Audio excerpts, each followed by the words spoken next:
जब भी बात आती है नौ ग्रहों की, उसमें नौ ग्रहों में सबसे अंतिम में रखा जाता है केतु को, और सबसे विचित्र ग्रह माना गया, समझना थोड़ा सा मुश्किल या ऐसा कह लो कि बहुत मुश्किल केतु को।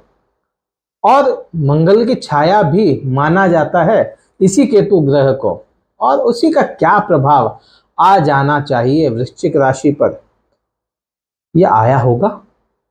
पिछले 15 महीने से वृश्चिक राशि वाले जातकों के द्वादश भाव में 15 महीनों से यहीं पे बैठे थे।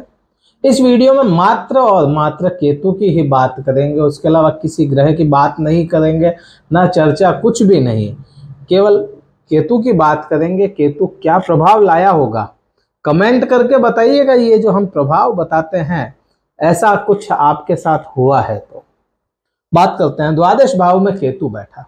अब केतु मात्र एक ऐसा ग्रह है, केतु और राहु दोनों ही ग्रह राक्षस प्रवृत्ति के ग्रह हैं, राक्षस ग्रह हैं, लेकिन मस्तिष्क से खेलने का काम या मस्तिष्क सोचने समझने की क्षमताएं सारी की सारी राहु के पास चली जाती है। और षड्यंत्र जितने राहु रचता है, केतु उतने षड्यंत्र नहीं रचता। लेकिन फिर भी केतु क्यों विचित्र हो जाता है, या इसको ऐसा कह लो कि एक घास के तिनके में, घास के भूसे का जो घास का ढेर होता है, उसमें से एक तिनका निकालना जितना कठिन है, उतना ही समझना केतु को कठिन हो जाता है, क्योंकि केतु के पास में मस्तिष्क नहीं है। केतु और राहु राक्षस हुआ करते थे। स्वर भानु नाम के एक राक्षस हुआ करता था, उसका 2 हिस्से कर दिए भगवान विष्णु ने मोहिनी रूप में, अमृत जब बटा था। ये कथा शायद आपको पता होगी, नहीं पता है तो देख सकते हैं आप, गूगल सर्च कीजिएगा, मिल जाएगी।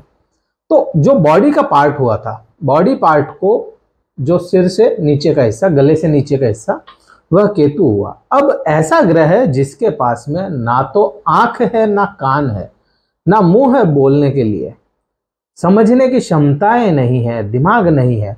अब वो ग्रह 12th हाउस में बैठा। 12th हाउस को बेचारे को ऐसे ही 12th हाउस को बदनाम किया हुआ है, और कुछ हद तक ऐसा भी कह सकते हैं 12th हाउस देता बहुत कुछ है, लेकिन उतना ही ले भी लेता है।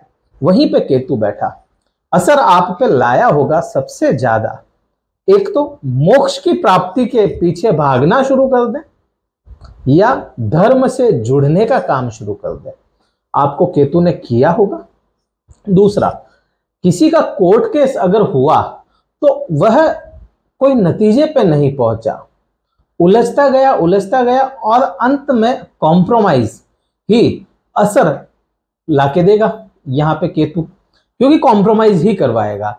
उसका रिजल्ट जो अपने को जीत या हार वो नहीं आ पाई हो, कॉम्प्रोमाइज करवाया हो कोर्ट केस में।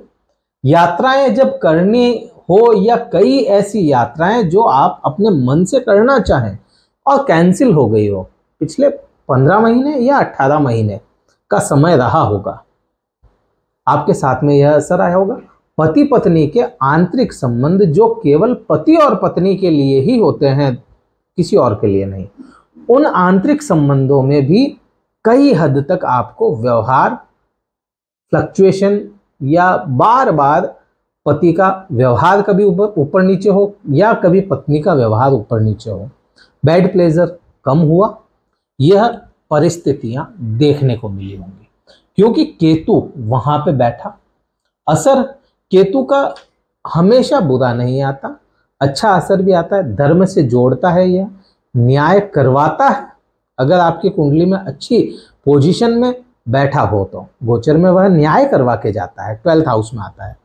वही आपको कुछ हद तक ऐसा कह लो साधु संतों की आपको वो संगत भी दिलवाता है केतु ही। अभी केतु की बात क्यों कर रहे हैं, क्योंकि केतु 30 अक्टूबर को यह केतु चेंज होगा। केतु और राहु दोनों ही चेंज होंगे। वक्र अवस्था में हमेशा चलने वाला ग्रह होता है, आपके लाभ भाव में आएगा। और अभी के समय में क्योंकि 30 अक्टूबर को यह चेंज होगा, मात्र और मात्र 2.5 महीने बचे हैं और 3 डिग्री के आसपास चल रहा है। शायद बहुत जल्द 2 डिग्री पे भी चला जाएगा क्योंकि ये पीछे ही चलता है। तो यह अपनी बाल अवस्था में पहुंच चुका है। आने वाले टाइम में 2 डिग्री, 1 डिग्री, 0, 30, 29 ऐसे चलेगा। यह बाल अवस्था से बूढ़ा होगा और बूढ़े से जवानी में जाएगा, ऐसे ही चलता है यह केतु। तो यह चीज इसलिए अभी बात करना जरूरी हो जाता है। 3 महीने अभी के अगस्त, सितंबर और अक्टूबर, उसके बाद के 3 महीने आपको केतु निष्क्रिय अवस्था या इसको कह लो बलहीन अवस्था में रहेगा। निष्क्रिय तो नहीं कहेंगे क्योंकि कोई भी ग्रह कितना भी कमजोर हो निष्क्रिय नहीं हो पाता, लेकिन बल उसका कम जरूर हो जाता है। जितना प्रभाव बहुत ज्यादा लाने वाला हो तो वह कम जरूर ले आता है। तो आपके द्वादश भाव में अब जो ये दिक्कतें बताई थी यह सारी कम होती हुई दिखेंगी। फायदा क्या देगा? फायदा, अगर आपके कोई कोर्ट केस लंबे चल रहे हो तो उसमें आपको फायदा दिलाने का काम करेगा ये, और लंबे समय तक योग रहेंगे ये, लगभग 6 महीने। और यही पति पत्नी के आपसी संबंधों को बहुत मधुरता लेके आएगा। यहाँ से आपके किसी प्रकार का कोई वाद विवाद बार बार रहता हो, वाद विवाद पूर्ण रूप से खत्म होने के योग बनाएगा। अब यही केतु के पास में दृष्टि संबंध की बात करेंगे। तो दृष्टि संबंध केतु के 5, 7 और 9 रहते हैं, दृष्टि से देखता है केतु भी, राहु भी और गुरु भी। 3 ग्रह ऐसे जिनको एक समान दृष्टियां मिली। तो यह 5वीं दृष्टि से आपके कहां देखेगा और क्या असर लाएगा? 5वीं दृष्टि से केतु अभी के समय में 5वीं दृष्टि केतु की आपके सुख भाव पे रह रही है। यहां सुखों में आपको कमी लाया होगा पिछले 18 महीने से, लगभग 15 महीने हुए इसको यहाँ पे आए हुए आपके द्वादश भाव में, और 2-3 महीने पहले से असर ले आया होगा। तो यहाँ पे आपको सुखों में कमी, माता से वाद विवाद रहना या माता का स्वास्थ्य ऐसी स्थिति में चला जाना जो बहुत कुछ समझ में ना आए, इलाज कराते हुए भी माता के स्वास्थ्य में बहुत ज्यादा सुधार देखने को ना मिले। और यही द्वादश भाव में था तो आपका अंधा पैसा भी लगवाया होगा। आपका अंधा पैसा, मेडिकल खर्च बढ़ा दिए होंगे आपके। तो यहाँ पे सुखों में कमी देखने को मिली होगी। और कई हद तक प्रॉपर्टी जो खरीदना चाहते थे, गाड़ी जो खरीदना चाहते थे, वह सब आपके हाथ से निकलती चली गई, पैसा होते हुए भी ना ले पाए हों। ऐसी स्थितियां यहाँ पे केतु ने बनाई होगी। क्योंकि अभी शनिदेव आपके यहाँ पे आए सुख भाव में और सुख भाव में बैठ करके आपको ढैया का असर डालेंगे। ढैया का असर ला रहे हैं। हाँ, यह बात जरूर हो जाती है कि यहाँ पे शशि योग बनाते हैं, लेकिन ढैया तो ढैया ही है। ढैया का असर कुछ रहेगा, उसके लिए हम डेडिकेटेड वीडियो बना चुके हैं, आप देख सकते हैं। और आगे और आती रहेगी शनि पर क्या क्या प्रभाव बदलेंगे। तो यहाँ पे अब क्या असर आएगा, क्योंकि शनिदेव शशि योग जरूर बना रहे हैं, तो सुखों में किसी प्रकार की कोई कमी आपको लाके नहीं देंगे। सुख अब बढ़ते हुए नजर आएंगे, लेकिन बहुत ज्यादा लंबे समय तक नहीं, मात्र और मात्र 6 महीने का यह समय रहेगा। इसमें आप प्रॉपर्टी भी खरीद सकते हैं, वाहन भी खरीद सकते हैं। स्त्रियां हैं तो अपने लिए गहने भी बनवा सकती हैं। अब बात करेंगे 7वीं दृष्टि की। 7वीं दृष्टि आपके 6ठे भाव पे आती है। अब 6ठे भाव पे 7वीं दृष्टि आ रही है। यहाँ पे राहु पहले से बैठा है। गलती से हमने यहाँ पे राहु लिख दिया कि आने वाले समय में होगा, अभी उसको हमने करेक्शन कर दिया है, तो उसका माइंड मत कीजिएगा। पहले यहाँ लिखा था, अभी इसको यहाँ पे कर दिया है, हमने करेक्शन कर चुके हैं। हो जाती है गलती, इंसान से ही होती है। तो यहाँ पे 6ठे भाव में, 6ठे भाव के लिए केतु जिम्मेदार नहीं रहेगा या ना रहा होगा इतना। यहाँ पे आपका पैसा उलझा अगर कहीं पे, तो उसका जिम्मेदार राहु था, और राहु की डेडिकेटेड वीडियो आएगी, उसमें पूरी बात होगी वहां पे राहु पे। क्योंकि 7वीं दृष्टि है, 7वीं दृष्टि में जहां राहु बैठेगा वहां पे राहु ही असर लाएगा पूरा पूरा। हाँ, केतु का कुछ असर होता है, लेकिन वो बहुत निग्लिजिबल होता है, उस पर ज्यादा ध्यान ना ही दे तो ठीक रहेगा, नहीं तो उलझती जाएंगी बातें। अब वही बात कर लेते हैं 9वीं दृष्टि। 9वीं दृष्टि आपके सीधी सीधी अष्टम भाव पे आती है। अष्टम भाव वही बात हो जाती है जैसा द्वादश भाव है, बहुत कुछ देता है लेकिन बहुत कुछ ले भी सकता है, यही अष्टम भाव। तो यहां अष्टम भाव आपको ससुराल पक्ष से कुछ हद तक, या ऐसा कह सकते हो कि आपको ससुराल पक्ष से दूरियां बनाने का काम किया हो। ससुराल पक्ष में कोई ऐसा हुआ हो जिससे आपकी दूरियां बनती चली गई, एक छोटी सी दरार थी और वह खाई में तब्दील हो गई। यहाँ पे केतु ने असर दिखाया होगा पिछले 15 महीने से, लगभग 18 महीने भी हो सकता है यह समय। और जो स्त्रियां हैं उनका पीहर पक्ष से भी, जिन स्त्रियों के यह बनती है वृश्चिक राशि, उनके पीहर पक्ष से, या बहुत लंबे समय तक आप अपने पीहर पक्ष से ही ना मिल पाई हो। पुरुष हैं तो ससुराल पक्ष से स्थितियां बनी हो।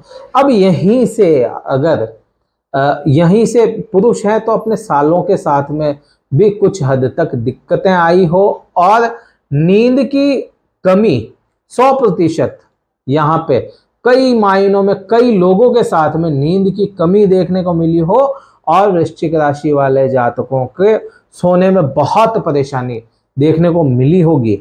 अगर ऐसा कुछ भी हुआ है तो यह सारी परिस्थितियां अब कंट्रोल में आती हुई दिखेंगी, और यहीं पे कुछ ऐसी समस्याएं आपको देखने को मिली होंगी, इसका भी बहुत ज़्यादा असर, या इसको कह सकते हैं बहुत ज़्यादा चांसेस थे कि कोई ऐसी समस्या जो महसूस कर सकते हैं देख ना सकें, कोई ऐसी समस्या जो होती है लेकिन दिखाई ना दे, वह सारी हुई होगी। तो उनका भी निजात पाने का समय आ चुका है, और वह सभी समस्याएं कम होती हुई आपको नजर आएंगी, और बहुत हद तक पिछले 15-20 दिनों से असर आना शुरू भी हो गया होगा पॉजिटिव। काफी कुछ हमने वीडियो में इसमें बताया और कवर किया। अगर अभी तक भी केतु का असर अच्छा नहीं आ पा रहा है तो आपको क्या करना चाहिए? हनुमान चालीसा का पाठ करें। क्यों? क्योंकि केतु मंगल की ही छाया ग्रह हो जाता है। हनुमान चालीसा का पाठ करें, हनुमान मंदिर में बूंदी के लड्डू चढ़ाएं, बहुत अच्छा रिजल्ट आएगा। किसी भी मंदिर में बहुत अच्छा उपाय है केतु के लिए, किसी भी मंदिर में ध्वजा, जिसे हम झंडा बोलते हैं, ध्वजा चढ़ाएं और एक सीक्वेंस में चढ़ाएं। सीक्वेंस का मीन्स कि आज आपने यह ध्वजा चढ़ाई, 15 दिन बाद में, 21 दिन बाद में, 11 दिन बाद में, 5 दिन बाद में, जैसे आप चढ़ा सकते हैं। रेगुलर 7 बार यह ध्वजा चढ़ानी होगी आपको, असर आएगा। और 100% केतु अगर कुंडली में भी बहुत बुरी स्थिति में बैठा भी है तो भी यहाँ पे केतु बहुत अच्छा रिजल्ट आपको देना शुरू कर देगा। इस वीडियो में हमने काफी बारीकी से बात की। वीडियो कहीं भी अच्छा लगा हो लाइक कीजिएगा, शेयर जरूर कीजिएगा, सब्सक्राइब करके जाइएगा चैनल को, और शेयर करना जरूरी हो जाएगा। आपके जो भी वृश्चिक राशि वाले जातक होते हैं, आपके मित्र, संबंधी, रिश्तेदार जो भी होते हैं, उनको यह वीडियो भेजें। हमसे अगर कुंडली विश्लेषण करवाना चाहते हैं, डिस्क्रिप्शन में नंबर मिलेगा कार्यालय का, व्हाट्सअप ही करें, व्हाट्सअप मैसेज, कॉल करेंगे कोई नहीं उठाएगा। शुल्क आपको बता दिया जाएगा, जो भी कुंडली का चार्जेस है विश्लेषण का, तो आप कर सकते हैं हमें संपर्क। इस वीडियो में इतना ही था। जय हिंद, वंदे मातरम, भारत माता की जय।